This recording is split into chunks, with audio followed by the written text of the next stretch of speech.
All right, y'all, welcome back to the show. It's Anti-War Radio.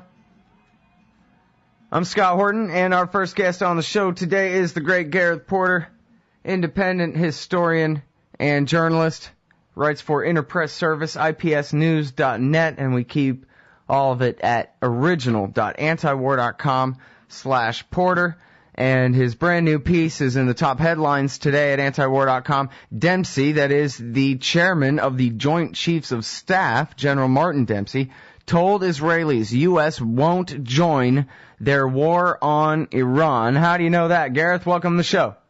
Hi, Scott. Good to talk to you again. Happy to have you here. What's the story? Well, this is a story that I got through a military contact who is in direct touch with people close to the Joint Chiefs of Staff at the level of senior flag officer. Excuse me. These are people who work in the Pentagon who obviously are well briefed on the travels of General Martin Dempsey, and including his trip to Israel and what his conversations were about there. This is, of course, a subject, as I mentioned in my article, that has been closely guarded by the U.S. and Israeli governments. There's been no leaks up to my story. This is not a leak. There was no intention by anyone here to leak this to the media. I can guarantee you this is simply something that I happened to find out because of this string of connections. But the Israeli and U.S. governments have had this on a very, very close hold because it is so politically sensitive. For the Israelis, of course, they don't want this to come out because this indicates just how serious their problem of relations is militarily with the United States, and that's something that they would prefer. Certainly, the IDF, the Israeli Defense Forces, and the Israeli Defense Ministry are not at all eager to have this come out. With regard to the United States, the Obama administration certainly doesn't want this to come out because the president wants to project a kind of happy face as far as how things are going with regard to U.S.-Israeli military cooperation, and he doesn't want the news to seep out that, in fact, he has taken a step toward distancing himself from the Israelis, from the Netanyahu government's policy toward Iran, which is quite serious in the sense that he's saying, if the Israelis launch an attack on Iran, the United States is not going to come to its aid. The United States is not going to be there to retaliate against Iran for any attack on Israel. Now, of course, that leaves aside the problem that obviously arises for Obama that the United States is still so close to Israel that the Iranians are not necessarily going to be convinced by this. And the question is, are they going to retaliate against an Israeli attack against U.S. facilities? The chances are very good that they will. So what is going to be Obama's policy toward that? And that's a wrinkle that I think that they're still working on. But in any case, my point here is that there's a good reason why this has been kept very quiet. All right. Well, now, so I guess can you give us a little bit more of the context of the open source material along these same lines that make this leak to you, or however you want to characterize it, the way this information came to you, believable? Why not my more cynical position that whatever is wrong is what Obama wants to do? Well, first of all, of course, in the background of this move to have Dempsey tell the Israelis, we're not going to join your war if you launch this war, in an unprovoked way without regard to the evidence that Iran has a bomb. The Defense Secretary, Leon Panetta, had given a subtle, I would call it a subtle signal, a hint, in early January. It was January 8th when he was on Face the Nation, and was asked by Bob Schieffer what would you do if the Israelis launched an attack despite the U.S.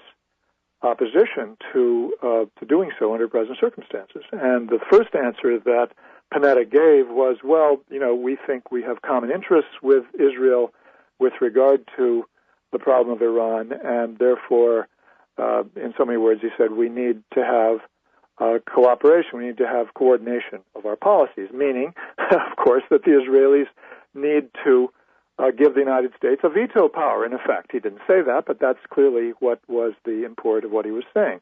Then Schiefer persisted and said, well, what if the Israelis went ahead and did it anyway? And then he said, well, in that case, we would be concerned about protecting our forces in the region. And that answer, of course, without saying so explicitly, implied that we would not be concerned with defending Israel. So that was a signal, I think, before That's the pretty Dempsey tough mission. for a Sunday morning news show, huh? It is.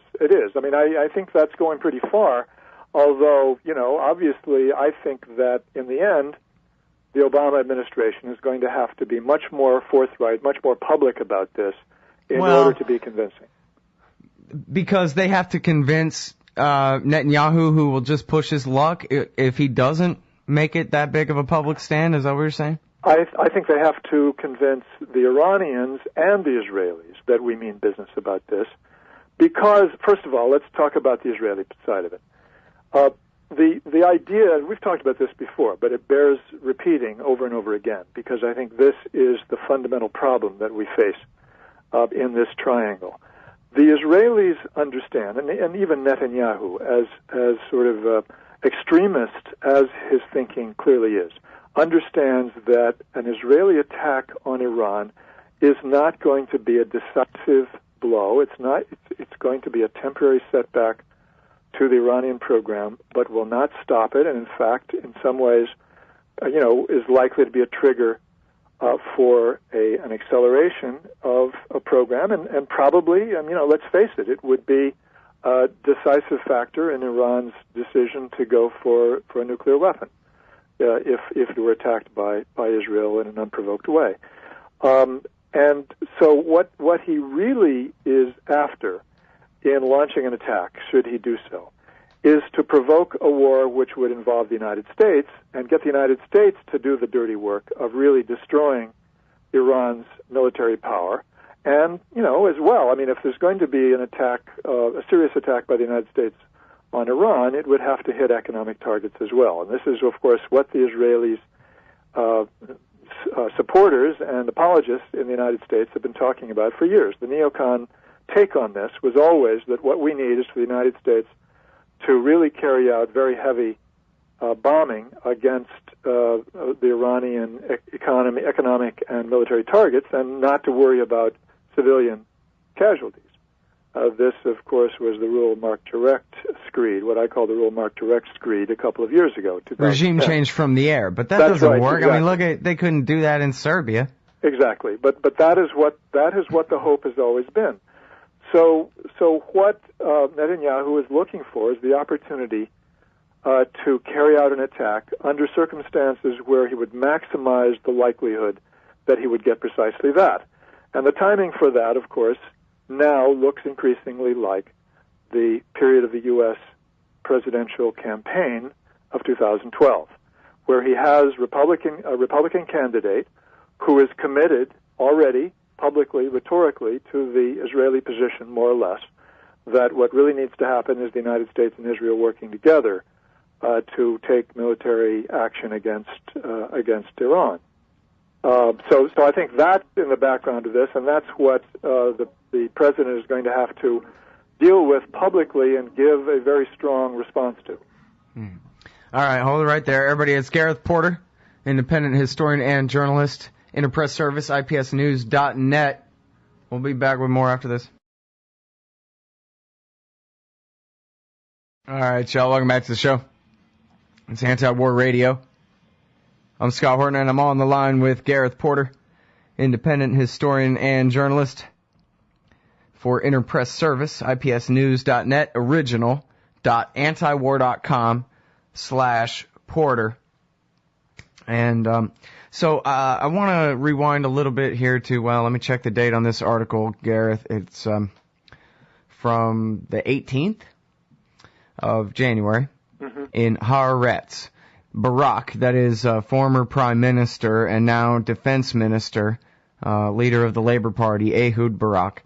Israel very far off from decision on Iran attack is the headline in most of the article, but they really buried the lead if you ask me, because down here it says, quote, the intelligence assessment Israeli officials will present later this week to Dempsey, that is the chairman of the Joint Chiefs of Staff and his upcoming at this time visit, indicates that Iran has not yet decided whether to make a nuclear bomb.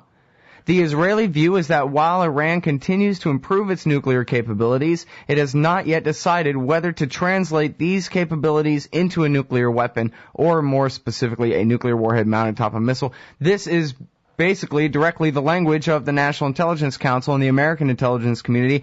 In fact, as testified by the current National Intelligence Director just 2 days ago in front of the U.S. Senate, that they're basically, yes, they're, as Gareth Porter has been saying this whole time, they're working on their breakout capability, no more. And now this is what Mossad is going to report to the U.S. once their chairman of the Joint Chiefs of Staff gets here. What does this mean? I think this is a huge story, Scott, and you have spotted it because you're a very avid and careful reader of everything that comes across on this. Very few people, I think, at this point understand the significance of this. What's happening is that, indeed, Mossad has changed its official position to bring it into line with the U.S. intelligence community with regard to Iran's present intentions regarding the question of a nuclear weapon. The previous position, of course, was certainly, from all accounts, that the Iranians intended to try to get a nuclear weapon, and it was only a question of how long it would take them. Now they're saying, as you pointed out, precisely as the CIA's 2007 NIE suggested, that there's no evidence that the Iranians have made a decision. They do not have any reason to believe that the Iranians have made a decision to do that yet. And that, in fact, I think the political significance of this is that Mossad's new director, who replaced Meir Dagan, who, of course, has become now famous for his public attack on the Netanyahu government's policy toward Iran, its threat to carry out a military attack on Iran, his successor, I think, is very much along the same lines and is using essentially a leak of their intelligence position to pull back, to rein in the Netanyahu government. Now, there's more to this story. Well, now, I just want to say real quick here, yeah. Hirsch has told me on this show for, I think, at least the last couple of interviews in a row, that's what the Israelis told him, at least off the record, when he talked to their intelligence people, mid-level and high-level intelligence people, that they know the truth about this, yes. That the nuclear program the Iranians have is the same one that the IAEA inspects all the time, and no more.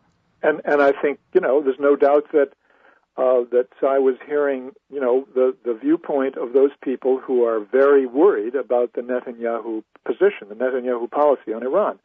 And what has changed now is that they have, in fact, officially, now put this forward. And even though it is not, it's only been leaked to the media, what is very interesting to me is that Ehud Barak himself, in the speech that has been quoted, basically reflects the position of Mossad on this. And that is a very interesting development. And I think that there is now reason to believe that there is some distance opening up between Ehud Barak and Netanyahu. I think that Barak is much more concerned, as I said in my article, about maintaining good relations militarily with the United States, but also in making sure that the IDF is really ready to carry out a bombing operation, and he thinks that it really isn't. I think he's making the argument to Netanyahu, we need more time. We can't do this yet. We're not ready. And that is why he called off or at least postponed, if not really asking for a calling off of the military exercise. All right, well, now, I ain't no general or anything, but it seems to me if you really want to make sure you destroy Natanz and you destroy the Fordham facility there, as they call it, near Com, that you got to drop in a bunch of paratroopers who walk up to things and throw hand grenades at them. Otherwise, you can't be sure. I would say Israelis sending in paratroopers into places like Natanz. But, I mean, that's why they're stomping their feet about the opening of the Fordham facility in the first place, is that you can't bomb it from the air. So how is bombing it from the air going to fix that problem? That's why I emphasized, Scott, that everybody, both Ehud Barak and Netanyahu, understand that they're not going to be able to really succeed on their own in really destroying Iran's nuclear facilities. It's not going to happen. They're going to do some damage to it. They're going to chip away at it. Set it back somewhat, but it's not going to be decisive, and there's no way they can get around that. And that's why, Netanyahu has to count, and this comes back to the point we were just talking about before the break. Netanyahu has to count on being able to draw the United States into the war. That's the only way it's going to be worthwhile. And that's why it is so important, as I was just saying earlier, that Obama make unmistakably clear that we will not retaliate against Iranian retaliation against Israel. That's not going to be on. But how realistic is that? I mean, that's nothing but a big bluff anyway, especially if he's running against Newt Gingrich or Mitt Romney, which he will be. Well, I mean, I'm obviously very worried about that. I mean, I'm worried that he does not have the guts or the balls, however you want to put it, to really take the kind of position that's necessary to be taken. I think that is the real problem here. That's what I'm worried about the most, that Obama will not carry this effort to distance himself from Israel, which obviously he's thinking about, to the necessary level in order to make it convincing to either the Israelis or particularly the Iranians. I think the Iranians have to see the United States take really decisive steps to separate itself militarily from Israel. And I think one of the things that would meanwhile, have to do, I mean, what are they doing? They're putting on all these crippling sanctions against their central bank and escalating things in the Persian Gulf and causing problems, causing the Europeans to provoke blowback against them when they're supposed to be kind of the third rational in-between negotiating partner here, although they never are allowed to play that role, really. This would have to be combined with some new flexibility on the U.S. side with regard to negotiations, no question about it.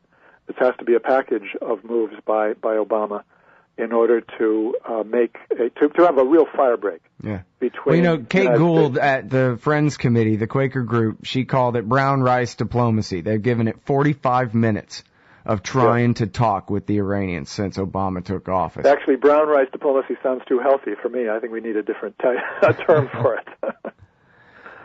But yeah, it's been very, very weak-kneed. It's very without any real force behind it. I don't think there's been any real seriousness about engaging the Iranians diplomatically.